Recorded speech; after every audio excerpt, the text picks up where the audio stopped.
What's up guys, Riley here from RP Productions, and today I'm finally making the video of why I bought a Dodge Charger Scat Pack over a Dodge Challenger Scat Pack. So originally I was gonna buy the Challenger, but I kind of had a spur of the moment change of heart and I ended up going with this car instead of the Challenger. So this video is gonna be explaining why I did that.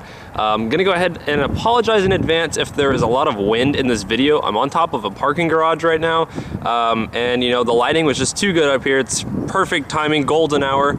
So you know, got my big ass shadow in the way, but you know, I really wanted to show off the color of this car because it really doesn't pick up well on camera. I mean, it does, but seeing this car in person, it's just a whole nother ball game, and it's just really impressive. Okay, so one of the main reasons I went with the Charger over the Challenger is because this car becomes standard with remote start. Now, if you want remote start in the Challenger, you can get that, but it's included in a package, and I believe that package is a give or take $900 or so. So, you know, I really didn't want to pay that extra 900 bucks just so I could have remote start. So this comes standard, which I thought was a really nice feature. So in all actuality, I was able to get this car for a little bit cheaper than the Challenger that I had customized that I was gonna order. So, you know, I got more interior space, you know, just as good of looks. They both look extremely badass.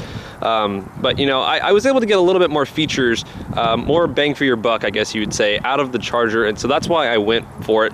That is, like, you know, the gist of everything. But obviously the Charger has those big red brake calipers peeking through, and the Challenger has the, I guess they're like a gray, so they are not painted on that car. I think the red calipers look a whole lot better just because, you know, they just look badass in there. So, you know, if you get the Challenger and you want to paint them yourself or, you know, get them powder coated, then no problem. But it's nice that these are already red for you. Okay, so another reason I went with the Charger is because I'm a huge fan of that single inlet in the hood. Now you can get that in the SRT Challengers and the Hellcats and everything, but with the Charger, you know, it has it right there on the Scat Pack, and I just think that little gap, you know, where that little hood vent is, I think that looks so badass. And don't get me wrong, I really do like the Challengers with the dual hood vents, and they're, you know, positioned off to the side. It looks really good, but there's just something about that center little air inlet that just looks super badass, and I really like it. Now this one's a really obvious one, but a lot of people overlook this when buying a new car.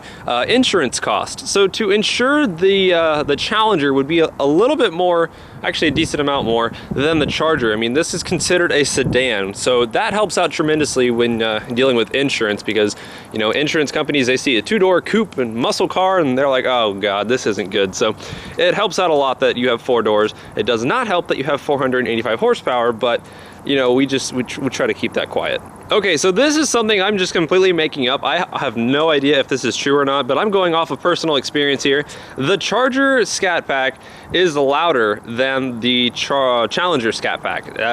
You know, the Challenger that I drove, it definitely sounded really good, but the Charger, from just personal experience, it sounds much louder compared to the other one. I don't know, maybe I'm just imagining things, but I thought I read somewhere somebody saying the longer wheelbase of the Charger makes it a louder exhaust. I don't know. Maybe I'm just making this up. But to me, this sounds a whole lot louder, and I think that this exhaust sounds super badass. Alright, so this one's really corny, but it's little things like this that made me buy this vehicle. Now, you have 3 options when it comes to opening the trunk of this car. Number 1, you have this button right here. Number 2, you have the button on the key. And number 3, there's a button up kind of close to the steering wheel. But, you know, as you can see, when I sit here, and there's the key, open this. Oh shoot, that was remote start, whoops. Oh well, at least you got to hear it. So, let's turn that off. That was a fail. When I sit here and grab the key and do this, the trunk automatically opens.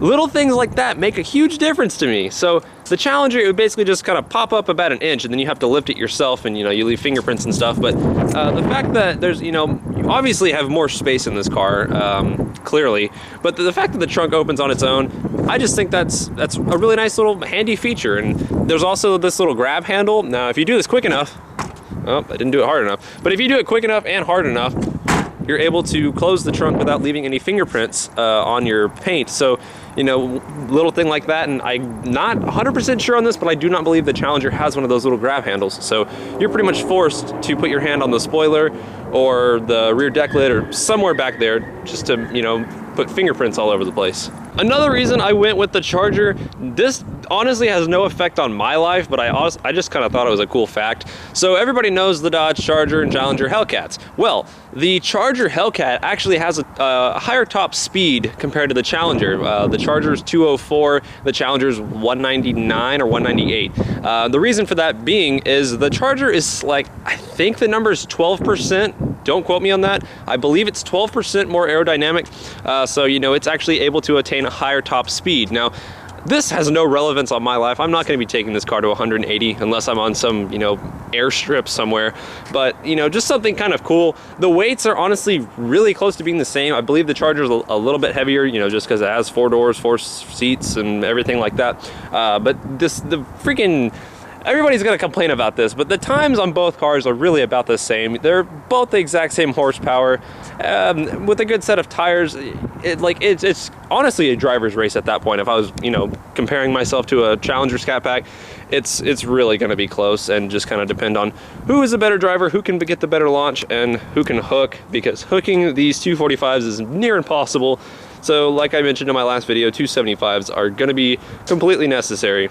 All right, so now we'll move on to the interior. Now I'm gonna go ahead and give a huge bonus to the Challenger because the Challenger gauges are slightly nicer than the Charger gauges. Now the Charger gauges do look good, but I just like the Challenger gauges a little bit better. I like their font a little bit better. But, you know, that would be really the only, I guess, benefit to the Challenger's interior over the Charger. Those just look really good to me. So you probably saw the sub in the trunk, and that is also another reason I went with the Charger. I had the Beats sound system on my previous Charger, and I really liked it, and they basically put that same system in this car. So, you know, all the Beats speakers located around the car. This sound system sounds really good. I really like it. Some people, I've read mixed reviews on this thing. Some people say, it sounds beautiful, and other people are like, I don't like it. I think it sounds beautiful, and I really enjoy listening to music with the Beats sound system. Another thing, this whole little area up here looks nicer in the Charger, in my opinion. The Challenger, it's shaped a little bit differently. I'll try to throw up a picture right here if I can find one. But I just think that the design of this is a little bit better, and I believe that this one comes standard with the garage door openers, and the Challenger, it was part of that same package for the remote start. So, you know, once again, you're paying $900-ish for, you know, some simple things that should just be included, but, you know, just another little bonus that the Chargers have over the Challengers. All right, as you can see, I'm being very nitpicky. Clearly, you have the advantage of a back seat in this car, but you also have the advantage of a heated back seat with 2 USB ports. Now, the Challenger does not feature either one of those. So, you know, just something small like that to keep your passengers nice and comfortable, and just a little added bonus for the Charger. All right, you guys are gonna call me stupid for this, but honestly, it's little things like this that make a deal for me. So, if you'll notice, the gas cap, when I press this button on the door, opens up. Now, it is a capless filler-upper thing, so, you know, just something like that, you know, you don't have to deal with a little cap. The Challengers have to deal with a little door that basically anybody can just open, and there's also a little fuel door cap there that you have to like unscrew and put the gas nozzle in. So just a little bit higher quality in my opinion with the Charger, but you know, it's not that big of a deal. It's really not. And I know a lot of people are gonna sit there and be like, wow, why are you hating so much on the Challenger? And that's not at all what I'm doing. I absolutely love the Challengers, and you know, to be quite honest, if I had a truck or something as a daily driver, I would probably buy the Challenger just because it's, you know, the 2-door muscle car, and I think it's just badass. Both cars are badass, but this is my daily driver. I'm that type of person who doesn't really like to trust people with my life when I'm in the car with them, so I'm usually the guy about, okay, let's go here, I'll drive. So it's nice having 4 doors where I can, you know, be able to take people comfortably, and it's more practical, it really is. Now, 485 horsepower, not exactly the most practical thing, but, you know, it's not impractical if you're driving it like a normal person, and the fuel economy so far hasn't been too bad. I'll do a fuel economy video once it, you know, finally breaks in and everything, but so far it's really not that bad. It's honestly been about the same as my RT Charger, my 2014 RT Charger, so nothing really out of the ordinary. But I guess that pretty much covers just about everything. All right, guys, well, I hope that's kind of cleared up some questions that you guys have been having about why I did this. Now, like I said, it was kind of a spur of the moment thing. You know, I started looking at pictures of these and I was like, damn, they look really good. Then I saw purple ones online and I was like, damn, those look really good. I found out Dodge stopped making purple ones on March 1st and I was like, well, damn, so they don't make any more of those and they're gonna be kind of a rare collector's item. So custom ordering was completely out of the picture.